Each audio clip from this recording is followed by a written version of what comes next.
আবারও স্বাগত একুশে বিজনেসের সঙ্গে আছি মহিমা পলি। দর্শক, বীমা খাত নিয়ে বিশেষ আলোচনা এখন। আর এই আলোচনার জন্য আমাদের স্টুডিওতে রয়েছেন প্রিয়গতি লাইফ ইন্স্যুরেন্স পিএলসির MD and CEO Mohammad Jalalul Azim. দর্শক, একুশে বিজনেসের এই অংশটি দেখবেন আলোক হেলথ কেয়ার অ্যান্ড হাসপাতালের সৌজন্যে, powered by national agri care group. আপনাকে স্বাগত আমাদের আজকের অনুষ্ঠানে। আপনাকে এবং ইটিভিকে ধন্যবাদ আমন্ত্রণ জানানোর জন্য। জি, সদ্য প্রিয়গতি থেকে ডিভিডেন্ড অ্যানাউন্সমেন্ট হয়েছে 25% মতো, যেখানে 10% ক্যাশ এবং 15% ক্যাশ এবং 10% স্টক ডিভিডেন্ড। তো সেখানে একটা বিষয় একটু জানতে চাচ্ছি, যেখানে বেশিরভাগ বীমা কোম্পানি এখনও অস্তিত্ব সংকটে রয়েছে, সেখানে আমরা প্রগতির দিন দিন আসলে উত্থানই দেখতে পাচ্ছি। একটু এই বিষয়টা নিয়ে শুরু করতে চাচ্ছি। আপনি ঠিকই বলেছেন যে আমরা প্রগতি লাইফ ঘটনাক্রমে 25 বছর অতিক্রম করেছে, পূর্তি পালন করলো, এবং সেই সাথে আমরা এই 25 বছরে সবচেয়ে বেশি ডিভিডেন্ড আমরা ঘোষণা করতে সক্ষম হয়েছি 25%। তার ভিতরে 10% আছে আপনার স্টক হিসাবে, 15% ক্যাশ হিসাবে। আমরা বিগত বছরগুলোতে প্রতি বছরই কিন্তু আমরা এই ডিভিডেন্ড বেশি দিচ্ছি। আমি যদি 24-এর কথা বলি, তখন আমরা দিয়েছিলাম 15%, সেখান থেকে কিন্তু আমরা 25-এ আসছি। আপনি যে প্রশ্নটা করলেন যে আমরা এখানে এত ভালো কিভাবে দিলাম, নিশ্চয়ই কোম্পানির পারফরমেন্স ভালো ছিল বলে আমরা দিতে পেরেছি। পক্ষান্তরে অনেক কোম্পানি তাদের অস্তিত্ব সংকটে আছে, গ্রাহকের দাবি পরিশোধ করতে পারছে না। আমরা গ্রাহকের 100% দাবি পরিশোধ করে শেয়ার হোল্ডারদেরকে আমরা এই ডিভিডেন্ড দিতে সক্ষম হয়েছি এবং বিগত বছরগুলোতে ধারাবাহিকভাবেই ক্রমবর্ধমান হারে দিতে পারছি। তার মূল কারণ হচ্ছে আমরা এই কোম্পানিটাকে প্রফেশনালি আমরা রান করাই।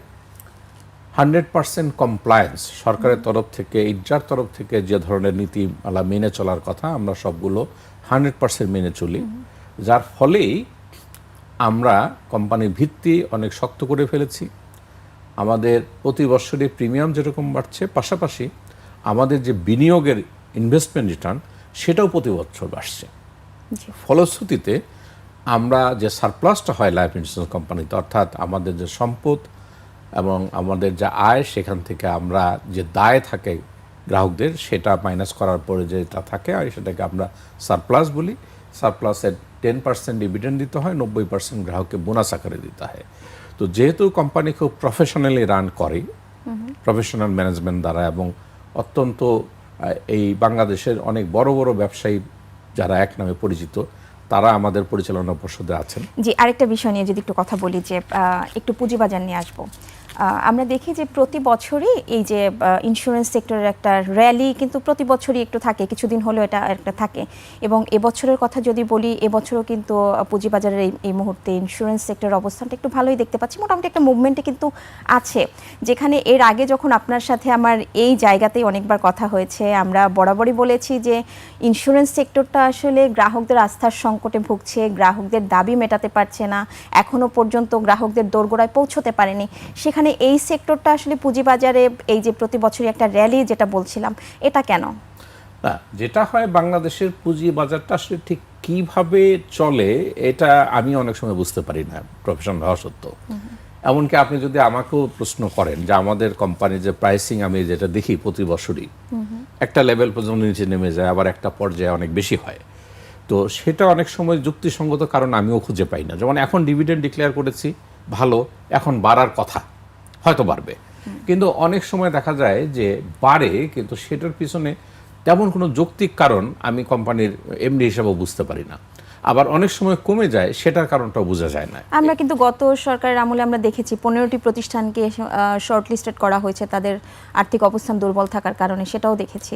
সেটা একটা পদক্ষেপ নিয়েছিল অন্তর্বর্তীকালীন সরকারের সময় যে ছিলেন, আমার ব্যক্তিগতভাবে মনে করি অত্যন্ত ভালো একটা পদক্ষেপ ছিল, যদি এটা আলোর মুখ দেখেনি। তো সরকারকে আসলে পদক্ষেপ নিতে হবে। বিমা সেক্টর, আমরা যে কোম্পানিগুলো ভালো আছি, তারাই কিন্তু পুঁজিবাজারে একটা ভালো অবদান রাখছি। যদি সম্মিলিতভাবে সব কোম্পানি ভালো অবদানটা রাখতো, তাহলে পুঁজিবাজারে আপনি বিমা খাতের একটা ভালো ভূমিকা দেখতে পেতেন এই পুঁজিবাজারের ক্ষেত্রে। এবং বিনিয়োগকারীরা, মানে যারা এই পুঁজিবাজারের উপর নির্ভরশীল, তারা অনেক লাভবান হতে পারতো এই বিমা সেক্টর থেকে, আমি মনে করি, যদি সবগুলো কোম্পানি এই ভালো ভূমিকাটা রাখতে পারতো একসাথে।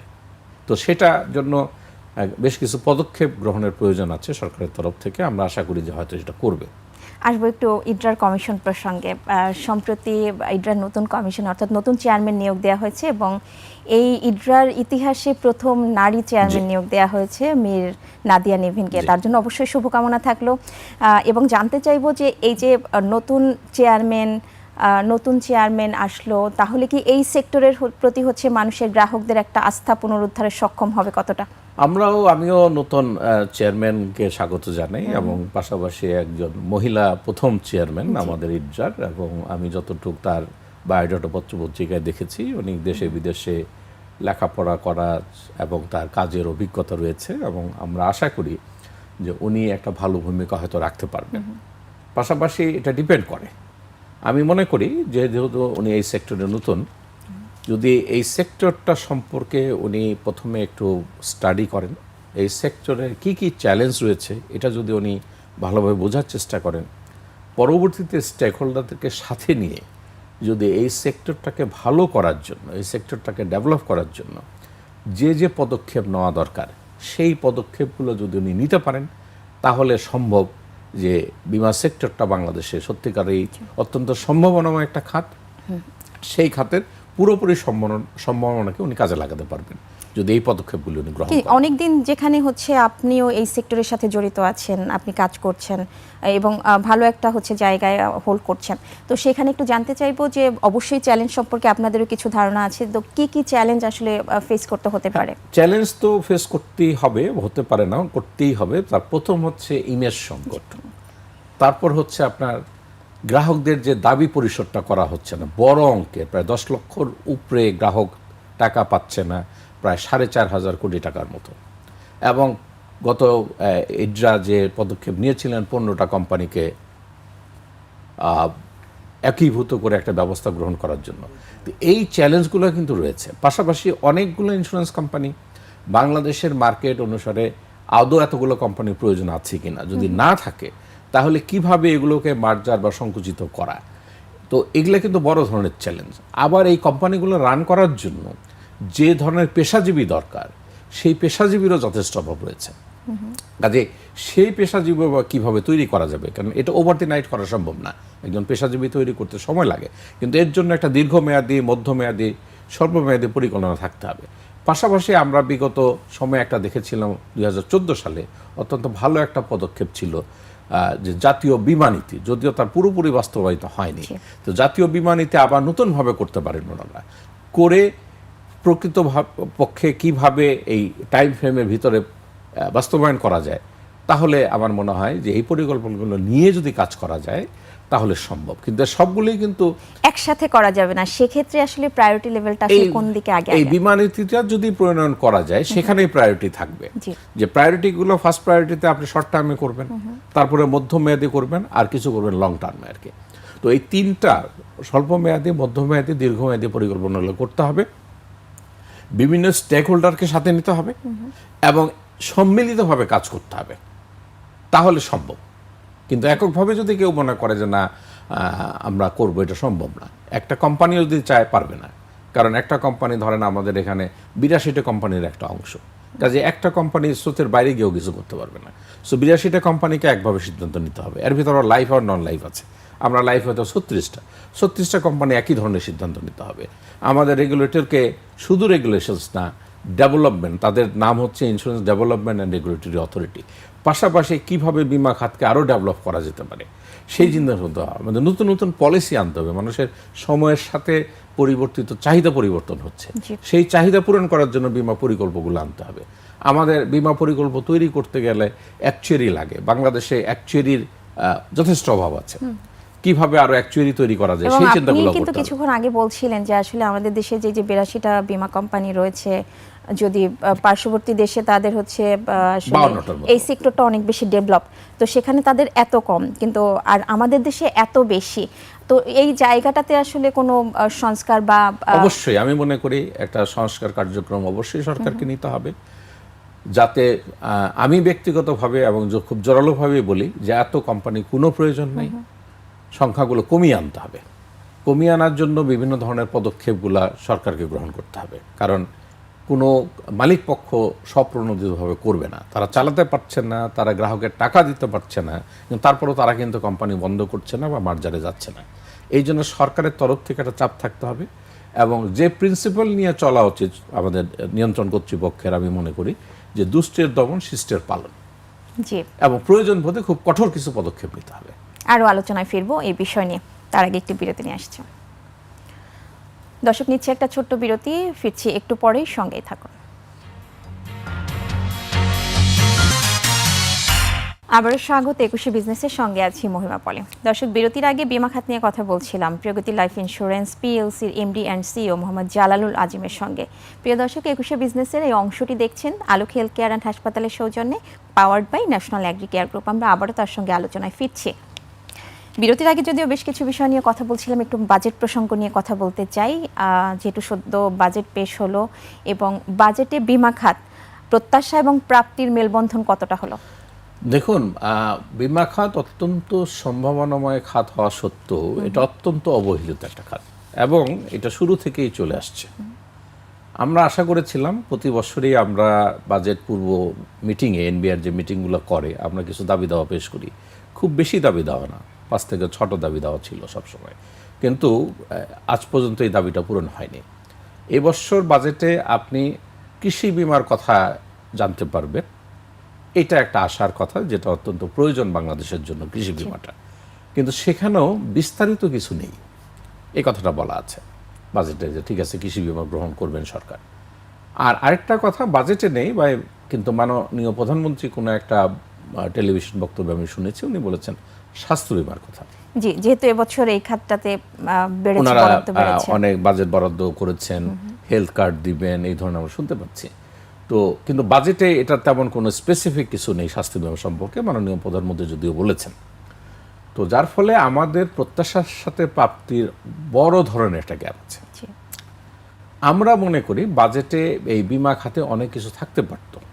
আমাদের যে 5-6টা দাবি মূলত ভ্যাট ট্যাক্স নিয়ে, একটা ওনারা 5% কমিয়েছেন, যেটা আমরা রিইন্স্যুরেন্স প্রিমিয়াম যেটা দেই পুনর্বিমা, সেখানে 15%-এর জায়গায় 10% করেছেন। কিন্তু মূলত এখানে কোনোটাই থাকা উচিত না, কারণ এটা ডাবল ট্যাক্সেশন। আমরা প্রথমে যখন বিমা গ্রাহক আমাদের কাছে বিমা করে, সেই প্রিমিয়ামের উপরে কিন্তু আমরা ট্যাক্স বা ভ্যাট দিয়ে থাকি। এখন তারই একটা অংশ আমরা কিন্তু পুনর্বিমা করছি, এটার উপরে 15% ট্যাক্স ইম্পোজ করে বা ভ্যাট ইম্পোজ করে এটা ডাবল ট্যাক্সেশন করা হচ্ছে। এই জন্য আমাদের দাবি ছিল যে না, ডাবল ট্যাক্সেশন না, এটাকে সম্পূর্ণ জিরো করা হোক, তাহলে একটা ট্যাক্সই থাকবে, ডাবল ট্যাক্সেশন হতে পারে না। তো যাই হোক, একেবারে কিছু না পাওয়া থেকে কিছু পাওয়া 5% কমেছে। স্বাস্থ্য বিমা এবং কৃষি বিমা টাইপের যে ধরনের বিমা প্রয়োজন বাংলাদেশে, বা সরকারও বলছেন, সেগুলোর উপরে 15% ভ্যাট ইম্পোজ করা হয়, যেখানে এই বিমাগুলো এখনও প্রচলনই হয়নি, মানুষ নিতে চায় না। সেখানে যদি আরও 15% আপনি বাড়ান প্রিমিয়ামটা, অর্থাৎ ভ্যাট বাড়লে প্রিমিয়াম বেড়ে যাবে, তাহলে এটা তার কাছে আর গ্রহণযোগ্য হবে না।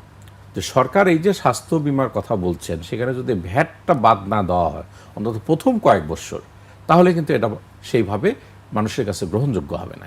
একইভাবে কৃষক, অত্যন্ত দরিদ্র শ্রেণীর মানুষ যারা কৃষক, তাকে যদি বিমার আওতায় আনতে চান, তার উপরে যদি আপনি তার প্রিমিয়াম 15% ভ্যাট দেন, তাহলে সেটাও সে অ্যাফোর্ড করতে পারবে না।